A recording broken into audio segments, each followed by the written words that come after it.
साल शिव जी को 1 लोटा जल चढ़ा। सावन का पहला दिन लगे 2 लोटा जल चालू कर दो। श्रावण के पूरे महीने 2 लोटा जल अपने घर से लेकर जाओ। और अपने घर से जब जल लेकर जाओ तो ये विचार कर कर जाना, आज मैं शिव को काशी में, आज मैं शिव को केदार में, आज शिव को अमरनाथ में, आज शिव को भीमा शंकर में, आज शिव को मल्लिकार्जुन में। और फिर निवेदन करूंगा, जिस बहन को 19 और 20 साल तक भी औलाद नहीं हुई हो तो कृष्णेश्वर महादेव का नाम लेकर 2 लोटा जल तुम्बकेश्वर महादेव का नाम लेकर चढ़ा कर देखना, सावन के बाद में बाबा संतान जरूर देगा, झोली जरूर भरेगा।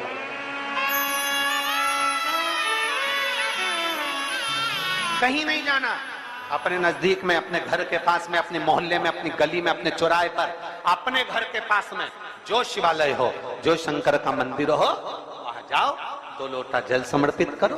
और फिर निवेदन करूंगा, जल से ज्यादा जरूरी है मेरे भोलेनाथ जी के मंदिर की सफाई करना। अब कीचड़ चालू हो जाएगा, पानी चालू हो जाएगा, सावन का महीना चालू हो जाएगा। अपने साथ एक कपड़ा लेकर जाओ, बाबा के मंदिर को पूरा साफ कर कर, बाबा के शिवलिंग का स्नान कर कर, बेलपत्र निर्माल्य जितना पड़ा है उसको उठाकर कहीं विसर्जन के लिए, किसी नदी तालाब बावड़ी में नहीं, किसी कुएं में नहीं, निर्माल्य तालाब में, नदियों में, बावड़ी में डालने के बाद वो निर्माल्य सड़ता रहता है, नदी नाले का पानी सूखता रहता है, उसमें कीचड़ इकट्ठा हो जाता है। उस निर्माल्य को इकट्ठा करो, गाड़ी में भरो, किसी एक खड्डा खोदकर वहां दबाकर उसकी खाद तैयार करो और बाद में बेलपत्री के वृक्ष के नीचे उसको डालते रहो। पर ध्यान रखना कि निर्माल्य हमें नदी तालाब बावड़ी कुएं में नहीं डालना, उसको एकत्रित करना। शिव के मंदिर की जितनी सफाई कर सकते हो, शंकर के मंदिर को जितना साफ कर सकते हो, शंकर के मंदिर को जितना निर्मल कर सकते हो उतना करो। अपने मन में एक भाव बना लो, जैसे भगवान विष्णु ने एक भाव बनाया था, सावन के महीने में 108 कमल के पुष्प शंकर जी को दूंगा। पार्वती जी ने भाव बनाया था, श्रावण के महीने में शंकर जी को 2 लोटा जल समर्पित करूंगी। माता सती जो भगवान शंकर की अर्धांगिनी रही, उन्होंने भाव बनाया था, मेरे देवादिदेव महादेव को रिझाने के लिए मैं भगवान शंकर की 108 वृक्ष लता से स्नान कराऊंगी। ये अपने भीतर एक संकल्प अपने भीतर लेना है कि श्रावण के महीने में हमें शिव को कैसे रिझाना है, शंकर को कैसे प्रसन्न करना, शंकर को कैसे प्रकट करना, शंकर को कैसे प्राप्त करना, शंकर को कैसे अपना बनाना, शंकर को अपने करीब में कैसे लाना है, शिव को अपना कैसे बनाना, ये अपने ऊपर निर्भर करना।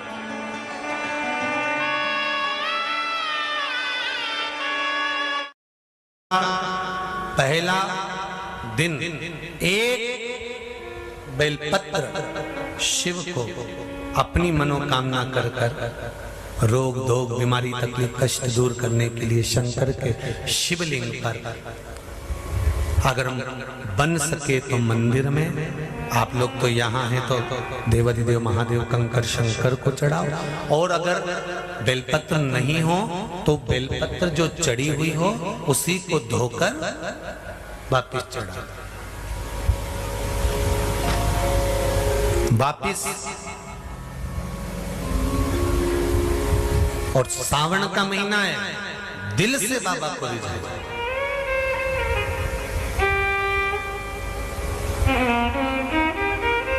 हम धर्म करने के चक्कर में, परमात्मा के भजन के चक्कर में किसी का अपमान ना करें। इसका सावन के महीने में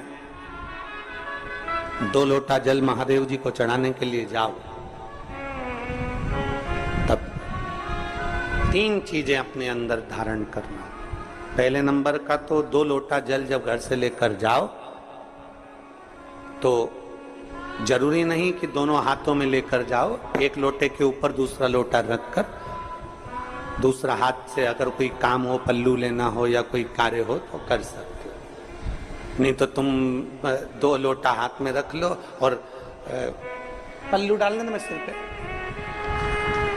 जरा सिर पे पल्लू, अब वो तुम्हारा लोटा हाथ में, वो बेचारा वो भेरू पल्लू रख, ठीक है, थोड़ा और खींचो ये बाजू का, तो पल्लू वो भेरू ने और खींचा है, ठीक है, ये पल्लू हमारा मुंडा में दे दो, अब ठीक है।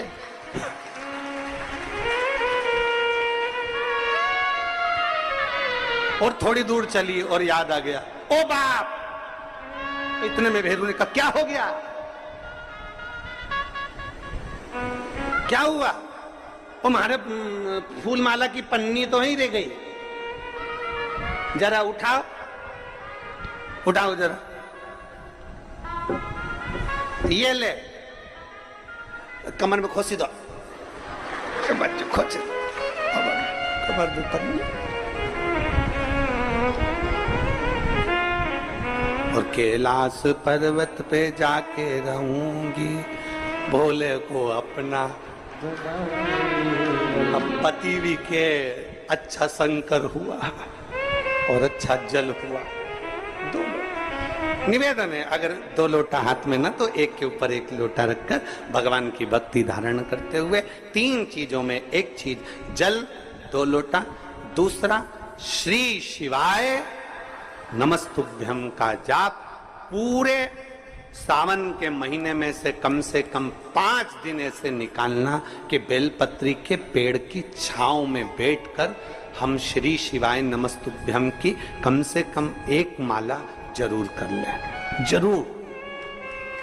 और मान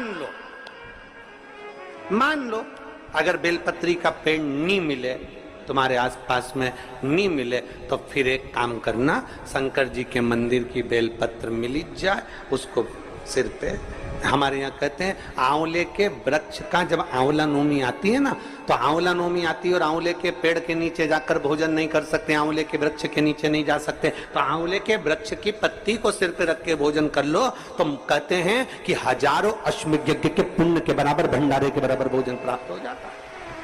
आंवले के वृक्ष की पत्ती, तो वो बेलपत्र भी मस्तक पर बाबा को प्रणाम कर कर फिर वही बेलपत्र का आनंद करते हुए भाव से उस बेलपत्र को मात्र शीश से लगाई लिया ना, मस्तक पर चढ़ाई लिया ना, तो भी भगवान की अविरल भक्ति प्राप्त हो सकती, अविरल। और मान लो बेलपत्र भी ना मिले, तो बेलपत्री के वृक्ष की थोड़ी सी मिट्टी अपने मस्तिष्क पर लगाकर, मस्तक पर चढ़ाकर भी हम जाप कर सकते हैं। बेलपत्र के वृक्ष की मिट्टी का भी चंदन हम लगा सकते, चंदन। विश्वास है तो परमात्मा, मानो तो मैं गंगा मां हूं और ना मानो तो बहता।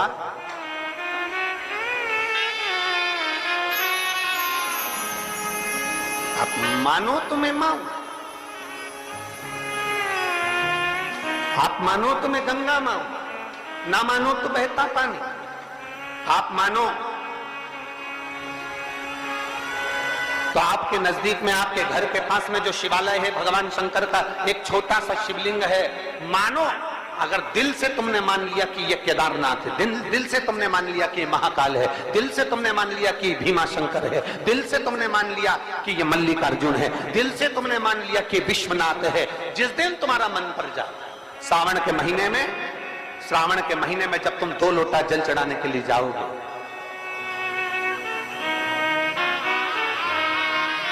श्रावण के महीने में जब तुम 2 लोटा जल चढ़ाने के लिए जाओगे और 2 लोटा जल तब तुम अपने हाथ में लेकर चढ़ाओगे, जिस दिन तुम्हारा चित्त में मन में आ जाए कि आज मैं विश्वनाथ नहीं गई हूं, मैं सावन के महीने में मैंने विश्वनाथ का दर्शन नहीं करा है, सावन के महीने में मैं काशी नहीं गई, सावन के महीने में मैं गंगा के घाट पर नहीं गई, जिस दिन सावन के महीने में तुम्हारे मन में आ जाए, 2 लोटा जल लिया, शंकर जी को चढ़ाते हुए अपने मन में विचार कर लिया कि मेरे विश्वनाथ, मैं तुम्हारे दरवाजे तो नहीं आ सकी, पर मेरे जल में अगर बल होगा तो इस जल को आप वहां से यहां आकर स्वीकार कर लोगे। वो विश्वनाथ।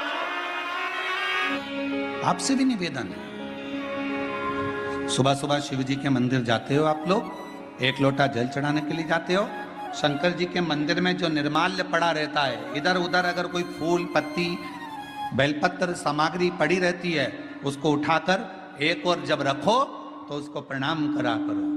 क्यों, किस लिए? शंकुकर्ण की कथा कहती है, निर्माल्य को उठाकर जो मस्तक से लगाकर प्रणाम कर कर विसर्जन में रखता है, विसर्जन की ओर रखता है, उसके अंदर एक ऐसा बल उत्पन्न हो जाता है कि मात्र वो किसी पर अपनी दृष्टि भी डाल देता है तो प्रेत जीवों का भी उद्धार हो जाता है। वो निर्माल्य में विसर्जन करी हुई निर्माल्य में इतना बल उत्पन्न होता है महाराज।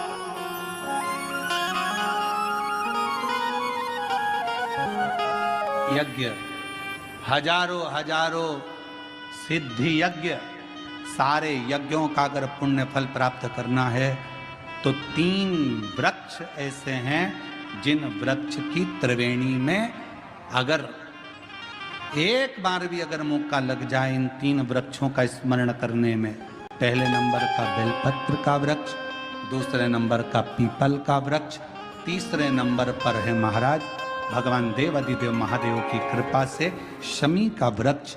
अगर कहीं योग से बन जाए, आप रास्ते से निकल कर आ रहे हो, कहीं पीपल का पेड़ मिल गया, जल चढ़ाया, बेलपत्र मिल गया, शमी पेड़ मिल गया, जल समर्पित कर दिया। जल समर्पित करते करते आप अगर कहीं 3 वृक्षों पर आ रहे हो तो हजारों हजारों सिद्ध यज्ञ के फल प्राप्त हो।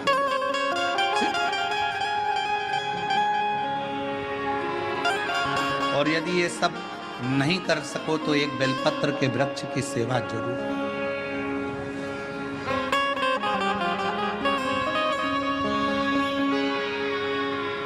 एक संकल्प लो, आप और हम सब मिलकर उसको पूरा करें। सावन के महीने में एक बेलपत्री का वृक्ष जरूर लगाएंगे। ये नियम आप और हम लेकर लगाओगे? जम के तो बोलो, पक्का? बकरी खाए वैसा तो नहीं है? नहीं ना?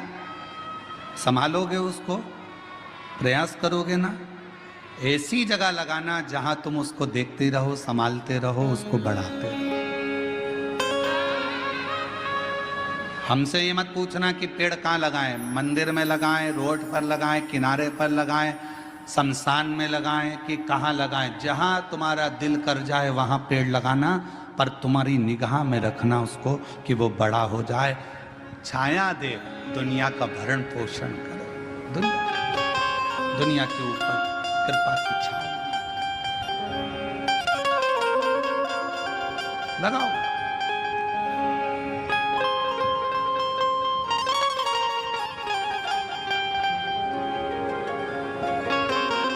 शंकुकर्ण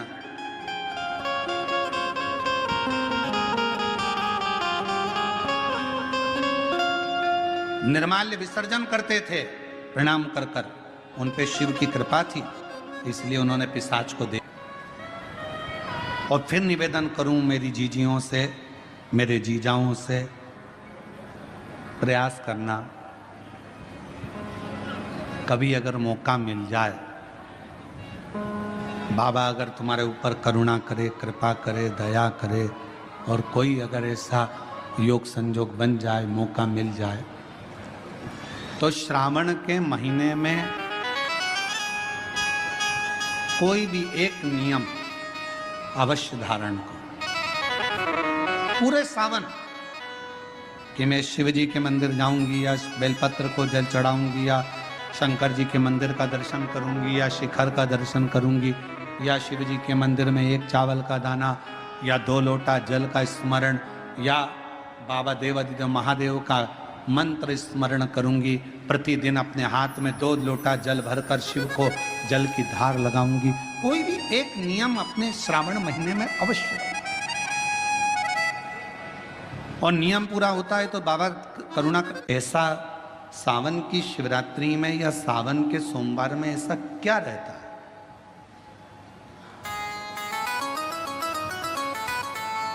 श्रावण की शिवरात्रि में, श्रावण के सोमवार में इतना महत्व क्या रहता है कि आप 12 महीने शिवरात्रि पर ऑनलाइन पूजन नहीं कराते, पर सावन के महीने की शिवरात्रि आई कि आप ऑनलाइन पूजन कराते और पूरा विश्व, देश, भारत देश ही नहीं पूरे विश्व में, विदेशों में भी लोग ऑनलाइन पूजन करते। आखिर क्या रहता है?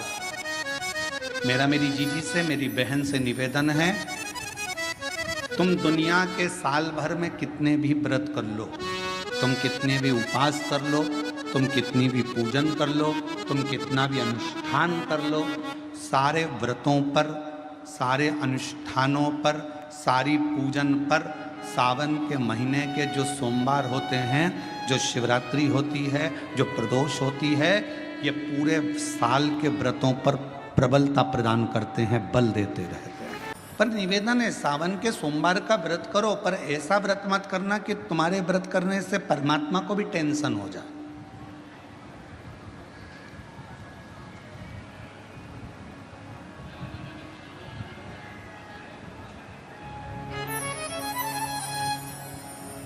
कई माताएं व्रत कर लेती हैं, मेरा सावन का महीने में व्रत है, पूरा 1 महीना व्रत करूंगी, 1 लौंग खाऊंगी, 1 गिलास दूध लूंगी, इसके सिवाय कुछ नहीं लूंगी, 1 फल खाऊंगी, इसके सिवाय कुछ नहीं। बहू बेचारी बोल रही, मम्मी शुगर ऊपर नीचे हो जाएगी, तुम्हारा बीपी ऊंचा नीचा हो जाएगा, तुम तो खाओ पियो। अब आपको पूरे महीने भगवान शंकर की आराधना भी करना है, पूजन भी करना है, अर्चना भी करना है, जाप भी करना है, कथा भी सुनना है, मंदिर भी जाना है, और मालूम पड़ा ऊपर से तुम बीमार पड़ गए। बीमार पड़ गए तो क्या मंदिर जा पाओगे? जम के तो बोलो नहीं। आराधना कर पाओगे? बैठकर भजन कर पाओगे? कथा सुन पाओगे? नहीं। इसलिए व्रत ऐसा करना जिस व्रत में तुमको भी टेंशन नहीं, तुम्हारे परिवार को भी टेंशन नहीं, और भगवान शंकर को भी टेंशन नहीं, किसी को चिंता नहीं। तुम्हारे व्रत करने से किसी को परेशानी नहीं। मालूम पड़े तुम भोजन का त्याग कर दो, इसका त्याग कर दो, उसका त्याग कर दो, सब चीज़ों का त्याग कर दो और बीमार पड़ जाओ, तो शिव महापुराण की कथा कहती है ऐसा तप, ऐसी साधना किसी का नहीं। तुमरुका जी जब कथा कहने के लिए बैठे, चंचुला देवी ने तुमरुका जी से एक प्रश्न किया कि कथा सुनने का नियम क्या है? गीता प्रेस गोरखपुर की शिव महापुराण की कथा लेकर आना, उसमें पढ़ना शिव महापुराण कथा महत्तम।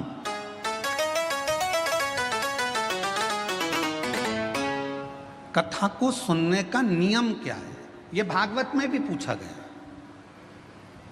परीक्षित ने सुखदेव जी महाराज से पूछा था कथा सुनने का नियम क्या है। शिव पुराण में चंचुला देवी तुमरुका जी से पूछ रही हैं कि कथा सुनने का नियम क्या है, क्या नियम है कथा सुनने का? तो कहा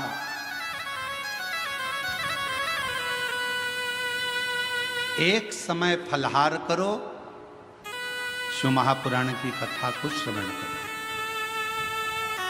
भागवत कथा को सुनो। इतना ना बने, एक समय फलहार करो, दूसरे समय भोजन करो, और शिव महापुराण की कथा को जरूर सुनो।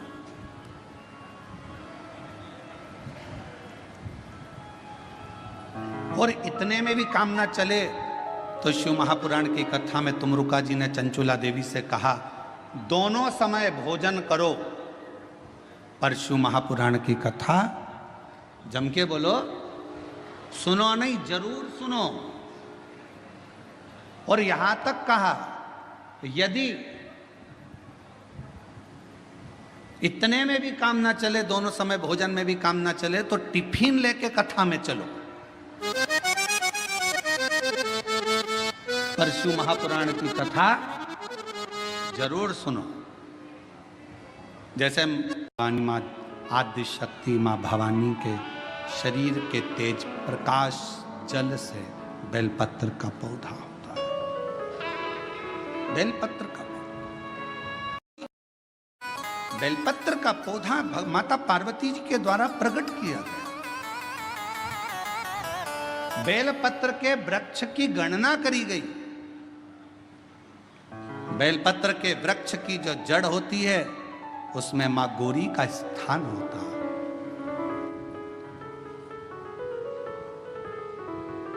बेलपत्र की जड़ में महागौरी है, बेलपत्र के तने में माहेश्वरी है, बेलपत्र के शाखाओं में दक्षिणायनी माता है,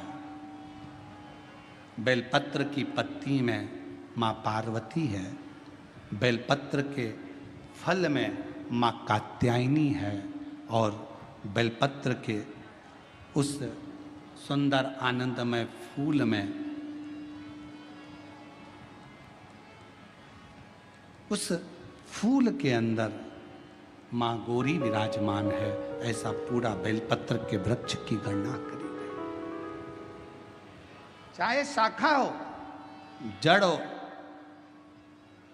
बेलपत्र के पूजन का कितना भी एक पत्र आया है, अच्छा है देखिए, जिसके नीचे बैठकर यदि कोई अनुष्ठान, कोई तप, कोई साधना, कोई व्रत, कोई उपास किया जाए, उसका 1000 लाख गुना फल है। शिव की एक अविरल भक्ति। हम तो कई बार कथा में कहते हैं, आपके पास में अगर कुछ भी नहीं है, आप शंकर जी के मंदिर पे गए हो, एक बेलपत्र अगर आपको शिव जी के मंदिर में चढ़ी हुई भी मिल जाए, उसको उठा लो और उस बेलपत्र को धोकर वापिस भगवान देवाधिदेव महादेव के मंदिर में भगवान शंकर को फिर पुनः चढ़ा दो, वापिस उसी बेलपत्र को फिर चढ़ा दो।